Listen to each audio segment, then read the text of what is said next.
All right, friends, welcome to another episode of My Father's Chair. Let's hit some sponsors before I kind of give a little synopsis of this episode. So, episode 346, back in the day, Love Always Project, Dean Lambert. I talk about these guys a lot because they're doing some great things. Their mission is basically, in so many words, encouraging people to pre-plan their funeral as the ultimate act of love for their family. And I think from my standpoint, I went through it with my father, and obviously my father's chair, what we're dealing with right here. He had set me down and talked about what he wanted. So it wasn't necessarily pre-planned, but it was, I'm not going to say it was an easy process, but it was a process that was he had already put it together in a lot of ways because we had those conversations. So that's important. Dean Lambert has an amazing story over there at the Love Always Project. LoveAlwaysProject.org is their website. You can see the show notes also if you'd like any more information on them. Gather.app. Zach Chatterton. The way these companies come about, it's amazing. There's always, and we harp about the storyline, but there's always a story. Zach has one when it comes to Gather. The website's gather.app, but it's the easiest way to manage your business, your funeral home, your crematory, everything. So they've got case management software, QR body tracking, QR codes, which I'm a big fan of QR codes. Pierce knows that. Pierce Chemical, friends of the show. They are, you write that down real quick. Yeah, Pierce Chemical, they put QR codes on the front of their bottles too. Which was honestly kind of the podcast's idea. I was dealing with some SDS stuff and brought it up, and I'm just like, why am I going through all this paperwork in 2023? So yeah, that was with Pierce, but Gather's the same way. If you get on their website, they've got all kinds of stuff: funeral live streaming, website software, all kinds of different types of things that they can help you with to make things honestly easier on the funeral home, and I would say more organized in a lot of ways. The case management software, I don't know how funeral homes aren't using that just in general. It makes no sense to me why, and I get it that it does cost. There's some overhead, but from a standpoint of just contracts and legalities and things like that, it's the way to go. So gather.app, check the show notes for the website. Well, as I like to say, the Indiana Donor Network should always be on My Father's Chair for this reason alone. My dad was a recipient of donated blood and then also some skin grafts here and there. It was important to me because it was my father. It would be important to you, friends, if it was your kid, if it's your grandmother, if it's your son. The donor network has saved lives, and it's one of those things. They've got a funeral director liaison, Mackenzie Huey, that absolutely is. She's just been great from a standpoint of communication for us, and we've been able to do some things. They just put on a symposium in November when it comes to funeral directors to come in and show you how do we handle these cases. Because some of these cases, and I'm not busting chops. I am not busting chops, so you can take it however you want, but I know I'm not. But some of these smaller firms, because I was a part of a small firm, they don't see this all the time. And some people are uncomfortable when it comes to how to handle some of these cases. So the donor network, Indiana Donor Network, provides a symposium where we can come in as funeral directors and as professionals, talk with them, sit with them, and people across our industry, and they can show us, for instance, Carrie Helton can show us how to handle these cases the right way. So, and they are challenging, guys, and I'm not busting chops. It's what I do. It's my job. That's what I was trained to do. It's just like anything else. This is what we do. Funeral directors figure it out. We always do. That's one thing you can say about a funeral director within other professions. We have to figure it out no matter what. So, yeah, so there is that. So IndianaDonorNetwork.org. Sorry, I got off on a tangent there. But I'm about to get on a tangent here as well. Moving on. So let me introduce My Father's Chair real quick. I hate that I have to do these episodes. I'd like to thank the 3 physicians that let my family down. These are memories of my father. So, it is what it is. The medical community can go pound sand, and not medical communities. There's, like I said, the physicians that should be held to a higher standard that aren't within America. This is for you. I hope this hurts. I hope you hear this and you're embarrassed. One thing I want to say is, and I've talked about this in the past, it's so important, friends. There has to be accountability across the board, and I don't know that it's always the case when it comes to hospitals, just anything medical. They get out of a lot of stuff that they create, and this is a situation where I feel like we weren't taken care of, my family, and we're not stupid people. We're all medical professionals in a lot of ways, and we weren't taken care of. So this is my ode to the medical community, and my go pound sand moment, because we're in pain. We hurt. We see this happen in our communities as funeral directors all the time, where there's mistake after mistake after mistake. And what do hospitals do? What do physicians do? Shrug your shoulders. Sorry, we're practicing medicine. Go pound sand on your practicing medicine. Go pound sand.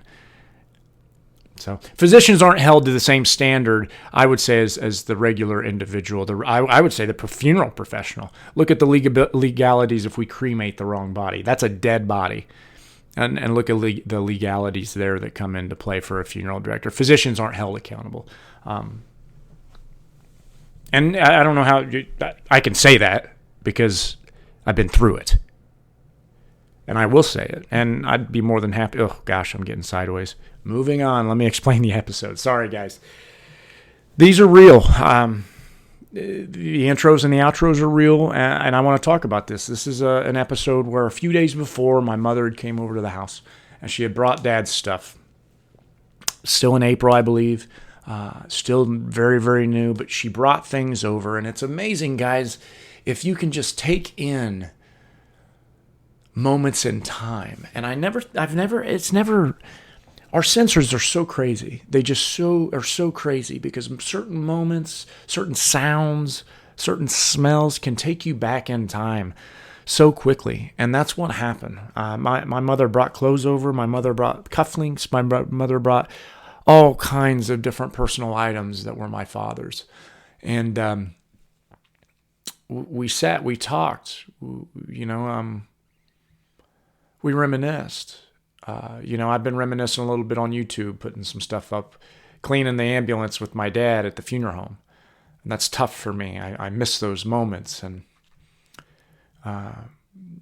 it's a completely dynamic shift when someone disappears. It changes your entire dynamic. And that's why I'm so hard on the medical community, because things are completely different. And it's your fault. Completely your fault.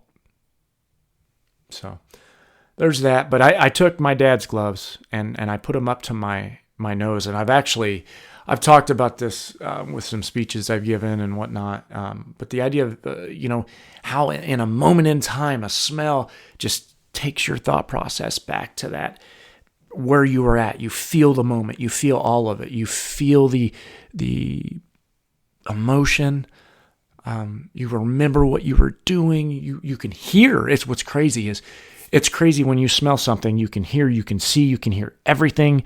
Everything in that moment is extremely real. So that's what this was for me when Mom came over. I talk about it a little bit, and then we kind of move forward. And I still have everything here. I'm looking at it right now. It's sitting off to my left-hand side that Mom brought over. And I just haven't brought myself to dig into it. I just haven't. So, and that's what's interesting about it. I think that there are instances where you have those peaks and troughs of anger and happiness. And I guess today in my intro, I was a little angry. And it's been interesting. So anyway, moving on. Golly, let's get into the episode, friends. Rate, review, subscribe, tell a friend. Undertakingthepodcast.com is that website. info@undertakingthepodcast.com is the email. Check us out on YouTube, friends. Share with a friend. We appreciate it. Rock and roll. There will be a closer. All right, here we go. Conversations with my dad. What is this? April 26th. I'm actually on my way to a graveside service over here in Anderson, driving to it right now. It's not until 11. I've got a while. Got a while before I need to be there, but just honestly had a moment. Here the past few days I've had a lot of moments. We've been busy at the funeral home. Been without you. Obviously, you haven't been there. Very obvious, but it's been a challenge. It's been a kind of a wake-up call, and there's been lots of tears here recently. Mom and I have been working together a lot and enjoying it. Being at home. The Daleville facility and Middletown facility both feel like home. So much, and I miss being there all the time. Miss being there with you all the time. But something popped up today, and I'll tell you what, anymore when I talk about you, I do get emotional every time. It's so crazy because I'm not that guy in most cases, and you would attest to that and agree to that. But so on my way, this is kind of a two-parter. I'm going to start at the beginning here on my way to this service, and then when I get out in the cemetery after I'm done, I'm going to kind of just do a little bit of a walkthrough. I always enjoy walking through the cemeteries. It's quiet, it's serene, very peaceful, and it's something I would say I've been very much tracking towards over the past few months is trying to find peace in a lot of ways. So, I tell you, luckily I have your voice and whatnot recorded. We've got Facebook memories. You've got different things that pop up on social media. I can hear you, see you, remember those interactions. I think I'm lucky in that aspect. A lot of us are in this day and age. We're able to do some things differently. Today, first off, Mom, this past weekend brought over some of your stuff, some of your cufflinks, some of your stuff that, ties that you took that were mine, that all of a sudden are being given back to me because I didn't even know they were necessarily gone. But so she brought over some ties, cufflinks, watches, just some stuff that you wore your day to day, what you wore every day, and it was in plastic bags. You had some gloves in there, some of your dress gloves that you would wear and whatnot. And one thing that supremely stood out to me was the smell. And I wanted to talk about that just a little bit. There's so many tangible things that we latch onto when someone passes away, and some things that maybe we forget. And the smell of you is something that it's so crazy when your body recognizes that smell, that familiar smell. There's so many things that pop up in your head, and there's so many things that pop up memory-wise when you smell that. So I took my dad's gloves or your gloves and put them up to my nose and just smelled them, and really got, honestly, I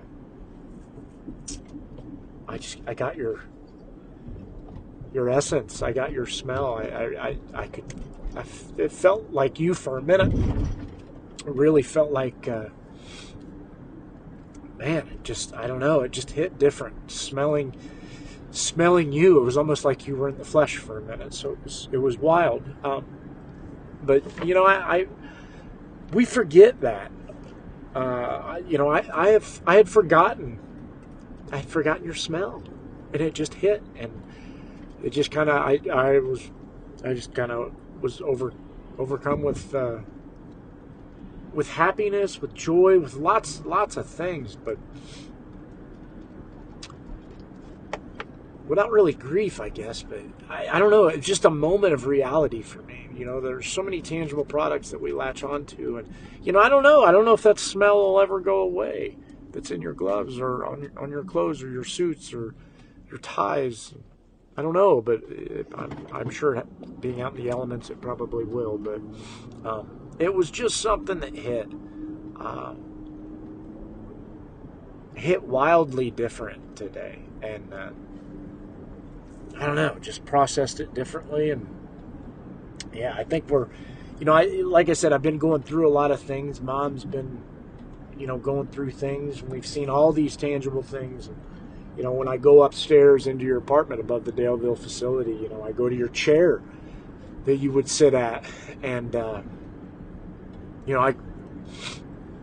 go over there and I smell where your head used to lie. I don't know. It's familiar, folks. It does trigger some good things. It triggers some good memories. Maybe that's weird, maybe it isn't. But the smell of your loved one, it's such a tangible thing that maybe won't always be there, but my gosh, it sure did hit differently today. And it's amazing. Maybe that's, I don't know, it just triggers something in your head. Maybe it's like that is what it is for someone that's gone through some traumatic event too. The sight, the hearing, and I guess I can attribute that. There's certain things EMS wise that I can't unsee, and I always remember and I don't forget. And then when it comes up, those moments in time are very real, but just hit a little bit differently today, and I don't have a problem with it, but I felt you today a little bit. And then this other thing too, my wife brought up, I'm not really struggling with by any means, but this whole thing of the idea of the cardinals. I got cardinals flying all around my house here recently, and they say that's your loved one coming back, paying you a visit, and spirit and whatnot. I had 2 or 3 of them flying around the back porch area here recently. The girls always say that's Gaga and Nana flying around, and I don't know if it is or not, but I tell you, it's crazy. There's just a lot of crazy moments, a lot of crazy realities, and a lot of firsts, friends. A lot of firsts. I'm going back up to the lake this weekend to spend some time taking Mom and the girls up. Tracy's got a race. She's going to Barber Speedway, I believe. So she's out of town, but we're going to go up there. I think it's even supposed to rain, but I don't know that we really care anymore. I think it's just the fact of being up there. So here I am, getting ready to pull into this cemetery and do a graveside. And, a few months ago, it probably would have been me and you. A few years ago, guaranteed it would have been me and you. So, yeah, man. But I miss you. I'm pulling into Anderson Memorial Park here. I'll probably, like I said, I'll do a kind of a round 2 here momentarily. But yeah, so tangible product today that just got me going was smells. The smell of my father. Smelling his gloves this morning just took me to a different spot. So, all right, rock and roll, friends. I'll be back. Here we are. Well, once again, end of the episode. I hope you kind of enjoyed it. I know they get kind of deep. Not all of them are, or quite as deep. There's some as we get later on. Remember, this is still fresh. This is April. It hadn't been that long from when he passed away. But as we get deeper in to some of my conversations, you'll hear me, like for instance, this past summer, you'll hear me walking around the cemetery and just talking. Not crying, not unhappy, talking and just going back and forth with my dad. So there is that, friends. So listen real quick, let's hit our sponsors and then we will let go of this episode because it's getting heavy for me right now. So the Love Always Project, Dean Lambert, we've talked about that. episode 346. He has an amazing story with that too. And they encourage pre-planning as the they encourage pre-planning as the ultimate act of love when it comes to your family. So you can check them out at lovealwaysproject.org. You can find them on Facebook, Instagram, Twitter, YouTube, all of it. It looks like up here in the corner of their website. So gather.app is the next one here. Gather, Zach Chatterton. Amazing story. But we talk about the case management. We talk about the body tracking, QR codes, funeral home websites, funeral live streaming. I just truly believe when it comes to case management software and funeral home websites, this is the way to go. It makes things so much easier, so much more organized. I like it. I like doing this. I remember doing case management stuff on paper all the time, and it's just different now. Things are different now. So I enjoy it. It keeps me organized, keeps me on point too. So there we are, gather.app. When it comes to them, like I said, it's just good stuff. Good stuff. The Indiana Donor Network, friends, indianadonornetwork.org. We talk about them. Big fans of the show, as we are fans of them. They are on every My Father's Chair episode, and they should be. No question, my dad survived the first one of 3 surgeries. He survived the first mistake because of donated blood. So it hits home with us and our family. So we are big time supporters of the Indiana Donor Network. Mackenzie Huey's over there as the funeral director liaison. Get a hold of her. They just had a symposium November 1st, which quite honestly, guys, that's for everybody. You know, when those things come up and you see them on our Facebook page, you see it out there, we push it out, we put it out there. I think it's very important that you guys take advantage of it, when it comes down to it. So indianadonornetwork.org, they have been an absolute blessing to the podcast, guys. So rate, review, subscribe, tell a friend. Undertakingthepodcast.com is that website. info@undertakingthepodcast.com is the email. Friends, rock and roll.